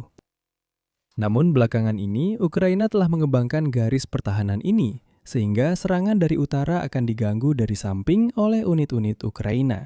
Lalu, karena tadi kita membahas bahwa salah satu faktor terpenting adalah dataran tinggi, atau posisi yang lebih tinggi untuk menempatkan mortir, drone, dan sebagainya. Dan PlayFab, menurutmu biasanya orang Rusia mendekat seperti apa? Dengan memanfaatkan garis pepohonan, kecenderungan untuk menyerang suatu posisi adalah mencoba memanfaatkan tepi-tepi ladang di mana ada pohon, parit, dan mencoba mendekat. Sejujurnya, saya lebih condong ke solusi yang lebih, katakanlah, final dalam arti tertentu. Kenapa saya harus merebut Kostiantynivka dan mendekati Druzhivka dari timur dan selatan melalui ladang-ladang? Kalau saya bisa menyerang dari utara, di mana seluruh daerah perbukitan telah gagal, dan dari sana saya bisa mendapatkan posisi yang memungkinkan saya membuat Druzhivka menjadi tidak berguna. Lihat, dengan cara ini jadi lebih mudah dipahami bagaimana bentuknya. Druzhivka, ini adalah perbukitan di sekitarnya. Jika Rusia berhasil menempatkan diri di perbukitan ini, mereka tidak perlu menyerang Druzhivka secara langsung di sepanjang jalan, karena di tengah-tengahnya juga ada Oleksiy Druzhivka. Dan selain itu, seperti yang Anda lihat, semakin terang warnanya jadi semakin kebiruan, berarti semakin rendah tempatnya. Saya bisa dengan mudah mengambil alih perbukitan di mana juga ada jalan utama, dan dari sana langsung memutus logistik yang menghubungkan Druzhivka ke Kramatorsk dan Sloviansk yang letaknya lebih ke utara. Jadi menurut pendapat saya, kemungkinan besar Rusia, saya sudah menandai dengan panah ungu, tidak akan naik ke atas. Dari Kostiantynivka, seluruh sektor perkotaan ini untuk mencapai Druzhivka. Yang lainnya, seperti yang Anda lihat, di sini juga ada sungai kecil. Kemungkinan besar mereka akan menggunakan opsi untuk mengelilingi Kostiantynivka. Naik menyusuri perbukitan dan menempatkan diri di atas dan membuat Druzhivka praktis sepenuhnya tidak berguna dari sudut pandang pertahanan. Dengan memotong logistik Ukraina lebih ke utara, saya yakin orang Ukraina mengetahuinya. Dan karena itu, mereka ditempatkan di perbukitan di atasnya. Namun, ini membuat kita mengerti bahwa jika Rusia mengambil alih Kostiantynivka, kemungkinan besar pada akhir tahun akan dibicarakan. Akan mulai dibicarakan tentang pengepungan Kramatorsk dan Sloviansk. Jarak di sana benar-benar menjadi sangat dekat. Dengan jarak drone saat ini, itu seperti kamu berada di garis depan. Kita bicara kurang dari 20 km. Jadi saat ini, orang-orang Ukraina berusaha memperlambat hal ini, karena sejujurnya mereka tidak punya banyak benteng pertahanan. Tepat di sektor ini, mereka sedang mencoba memasang kawat berduri di Kramatorsk dan Sloviansk. Mereka memiliki semua sistem pertahanan, tetapi di lubang khusus ini, katakanlah di sektor ruang antara Oleksievo dan Druzhivka, yaitu mengarah ke Kostiantynivka, mungkin mereka tidak terpikir harus tiba-tiba membuat garis pertahanan, maksudnya di daerah ini. Di sini mereka sedang memasang kawat berduri di semua tempat. Menariknya, jika kita membuat paralel dengan siaran langsung yang kita lakukan sebelumnya tentang skenario yang mungkin terjadi. Ya, Donbas pasti merupakan target minimum bagi Putin agar bisa keluar dengan membawa sesuatu di tangannya. Dan dalam hal ini, dan ini bukan kebetulan, saat ini ketika mereka tidak aktif di semua lini, mereka sedang berusaha merasionalisasi dan memusatkan sumber daya mereka tepat pada target-target ini. Jadi Kostiantynivka, wilayah Siversk, dan Liman inilah 3 front yang paling aktif saat ini dari pihak Rusia. Dan tidak terlihat ada kedatangan besar pasukan baru untuk mengatakan bahwa mereka akan membuka front lain. Saya manfaatkan kesempatan ini, saya juga ingin berterima kasih kepada sponsor malam ini. Saya ingatkan bahwa sponsor malam ini hadirin sekalian adalah Incogni dan Incogni. Ini adalah layanan yang menurut saya sangat berguna karena memungkinkan saya untuk menyingkirkan hal-hal yang mengganggu. Semua telepon sialan ini yang datang bertubi-tubi. Ya, cukup. Ya. Lalu selain itu, sekarang mereka jadi makin membosankan. Tahu kenapa? Kenapa? Karena mereka robotik. Ya, dulu setidaknya ada seorang wanita yang berkata, "Permisi, boleh saya mengganggu Anda?" Tidak, maaf, saya tidak tertarik. Sekarang semuanya robotik, jadi malah jadi lebih buruk. Jadi kalian, seperti saya, setiap hari menerima email spam sialan ini, layanan yang bahkan kalian tidak ingat pernah digunakan, telepon robotik kan? Dan apa yang mereka tawarkan kepada kalian? Tarif, penawaran, dan sebagainya. Dan kalian tidak tahu bagaimana kalian bisa masuk ke sistem mereka, ke daftar mereka. Nah, ketahuilah bahwa setiap kali kalian mendaftar di sebuah situs atau layanan gratis, jika sesuatu itu gratis, produknya adalah kalian sendiri. Jadi, apa yang dilakukan Incogni? Ini adalah layanan yang mengurus penghapusan data pribadi kalian secara online dari semua situs data broking dan hal-hal seperti itu. Jadi, ini mengurangi jejak data kalian di internet. Dengan melakukan ini, pada dasarnya membantu kalian menjadi tidak terlihat. Lebih sedikit data online berarti tentunya kemungkinan profilasi lebih kecil dan dengan demikian mengurangi panggilan telepon, serangan, phishing, percobaan, dan sebagainya. Nah, di Incogni, berbeda dengan yang lain, mereka tidak menjual data kalian. Itu adalah keuntungan besar. Kalian membayar sedikit, bahkan sangat sedikit. Karena jika kalian menggunakan kode saya, kalian mendapatkan diskon 60% yang tidak sedikit. Sudah pada layanan yang harganya murah, kalian juga dapat diskon 60%. Kalian bisa menemukan linknya di deskripsi, di chat, di komentar yang disematkan, dan selain itu, kalian juga mendukung channel ini. Jadi ingat, kalau mereka tidak menemukan kalian, mereka tidak bisa mengganggu kalian. Sesederhana itu. Saya sendiri menggunakannya dan saya menerima lebih sedikit email yang mengganggu dan jauh lebih sedikit telepon. Ngomong-ngomong, saya tahu banyak orang di perusahaan yang menggunakannya. Jadi, terima kasih kepada siapapun yang mendukung kami. Jadi, seperti yang kita lihat tentang perang di Ukraina, semuanya sekarang terfokus pada beberapa sektor saja. Karena sumber daya manusia, baik dari satu pihak maupun pihak lain, sudah tidak seperti dulu lagi. Perang drone mulai mendominasi, dan pengorbanan manusia sudah tidak dapat diterima lagi oleh kedua belah pihak. Jadi, kamu tahu apa yang mereka lakukan di garis depan? Zaporizhia? Oke, memang bagus menghancurkan logistik, pertahanan udara, dan sebagainya. Tapi kalau kamu mau menguasai wilayah itu, pada akhirnya tetap manusia yang harus dikirim ke sana. Dan sejujurnya, saya tidak yakin Ukraina berada dalam posisi untuk bisa menoleransi bahkan serangan kecil sekalipun jika itu gagal. Mereka sudah berkorban banyak kan di tahun 2023? Kita juga melihat pada teknik Rusia di mana mereka menggunakan jammer karena ada juga preseden seperti itu di Eropa. Ini bukan pertama kalinya kita melihat hal seperti ini. Selain itu, Ukraina telah menjadi lahan percobaan untuk infiltrasi. Sandworm, sebuah kelompok peretas Rusia, telah menyusup pada tahun 2017, pada tahun 2018 dan 2019 di sistem energi. Apakah itu mengingatkan kalian pada sesuatu? Ukraina, selain itu, mereka juga menyisipkan Trojan. Maksudnya bagaimana? Mereka tidak hanya mematikan sistem Ukraina, tapi juga memasukkan mereka ke dalamnya. Juga sebuah virus yang akan diaktifkan nanti di waktu berikutnya. Pada waktunya, seperti kata seseorang, Sudah terulang dalam pertanyaan ini. tapi jika mereka mengambil dua wilayah di mana mereka sedang melakukan inisiatif, apakah masuk akal untuk meminta perdamaian dengan fakta bahwa mereka meninggalkan sebagian wilayah lain yang mereka miliki? Tidak. Mereka tidak meninggalkan apapun, bukan berarti mereka meninggalkannya. Bahkan sebaliknya, ada paradoks di mana mereka membuat undang-undang yang menyatakan bahwa oblast-oblast ini adalah bagian dari Rusia. Jadi, jika perang ini dibekukan, jika besok tercapai perdamaian dengan kondisi di lapangan seperti sekarang, secara teknis, menurut undang-undang yang dibuat oleh Rusia sendiri, merekalah yang sedang merebut wilayah Ukraina. Mereka sendiri yang membuatnya seperti itu. Maksud saya, jangan salahkan saya.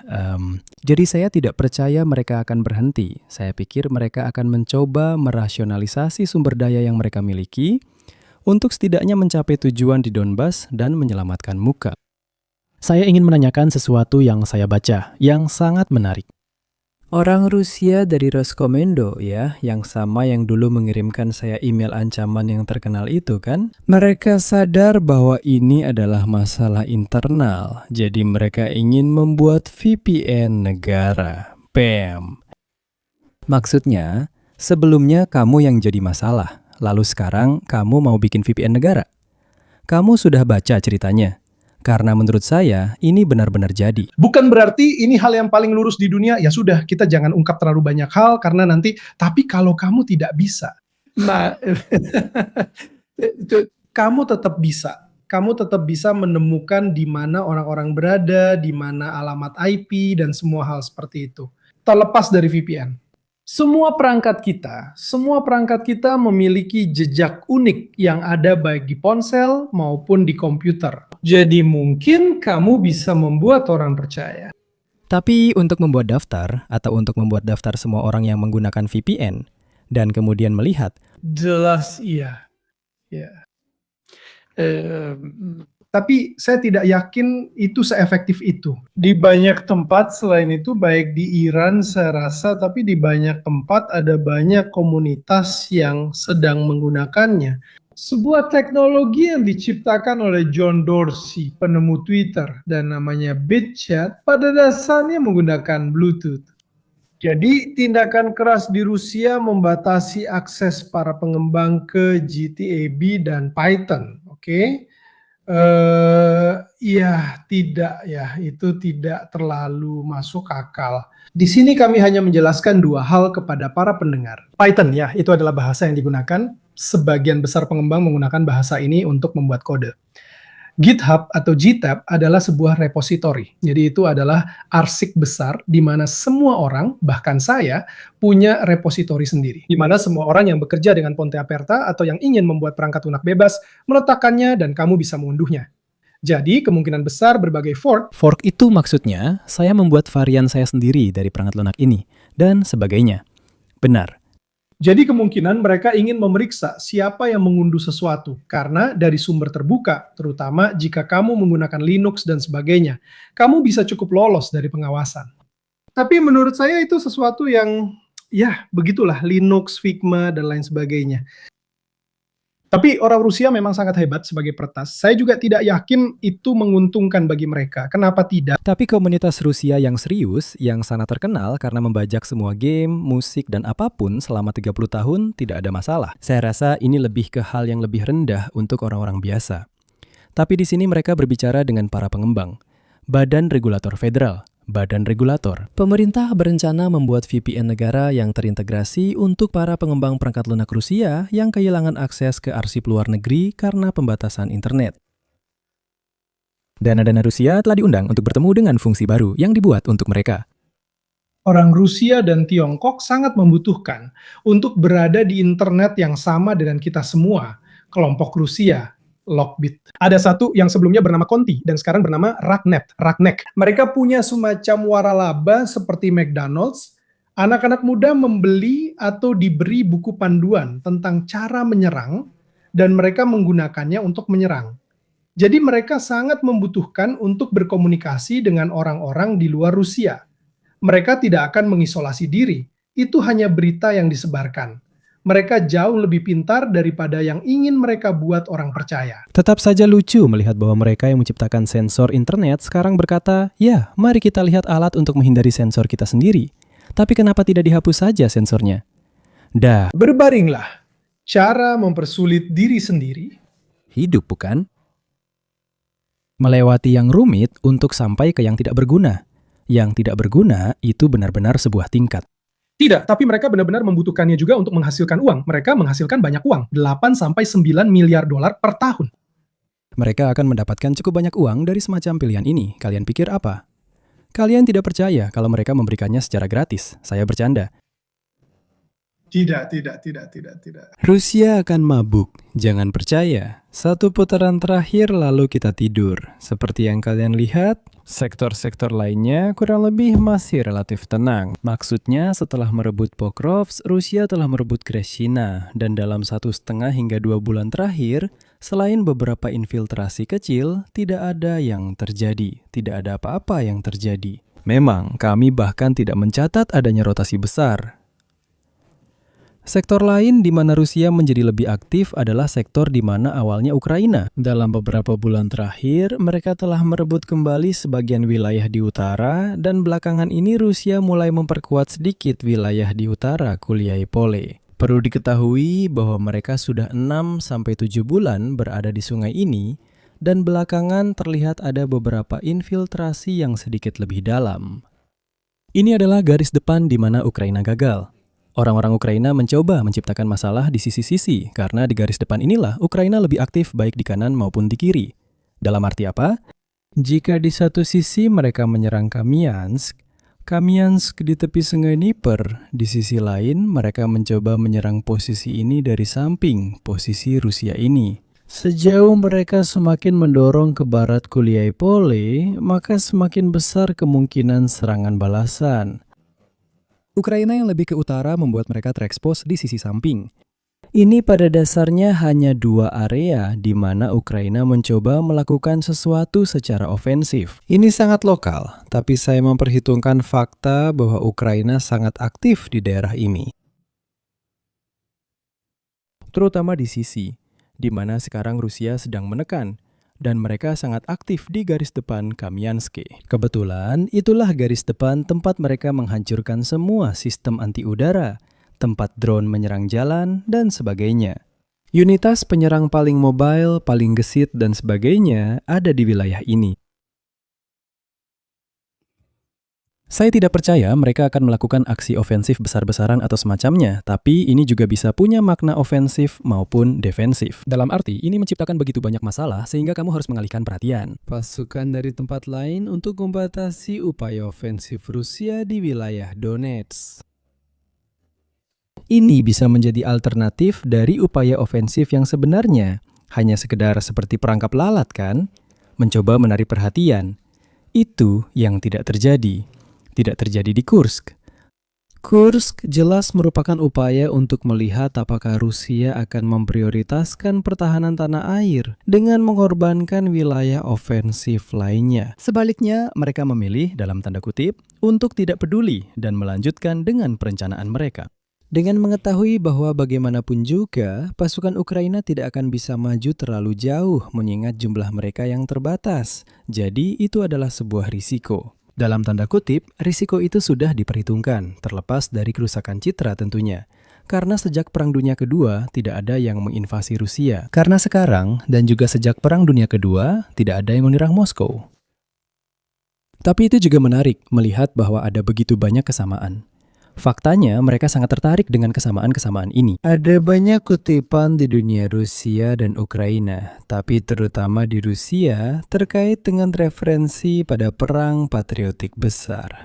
Itu adalah obsesi yang terus-menerus membicarakan tentang perang patriotik. Jadi wajar saja kalau kemudian tetap ada, katakanlah, paralelisme ini. Hal-hal yang diambil kembali. Seperti kenyataan bahwa sekarang sudah melebihi durasi Perang Dunia Pertama, bukan hanya Perang Dunia Kedua. Dan itu juga pokoknya menarik. Jadi bapak-bapak, saya rasa kita sudah membicarakan hampir semua yang perlu dibicarakan untuk malam ini. Jadi, saya akan mengajak Anda semua untuk menantikan waktu dekat, katakanlah, ketika kita akan punya kesempatan untuk melakukan sesuatu tentang topik lain yang akan kita bahas. Selain itu, StreamYard juga lagi bermasalah di sisi saya, jadi ini juga menarik, jangan tanya kenapa. Jangan tanya lagi kenapa, lihat saja, saya harus menyambung ulang agar bisa menutup hal ini. Mari kita lihat apakah berhasil.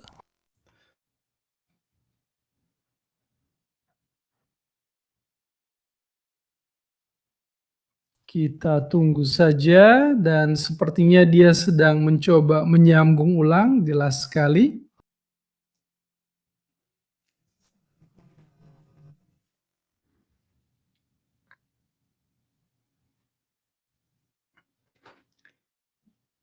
Saya rasa rekamannya masih berjalan. Setidaknya saya bisa melihat, nah itu dia, kamu sudah kembali. Nah, jadi itu benar.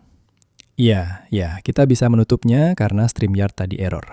Tidak ada, harusnya ada, harus. Pasti VPN-nya orang Rusia, Mirko. VPN-nya orang Rusia nggak terlalu bagus, saran aja.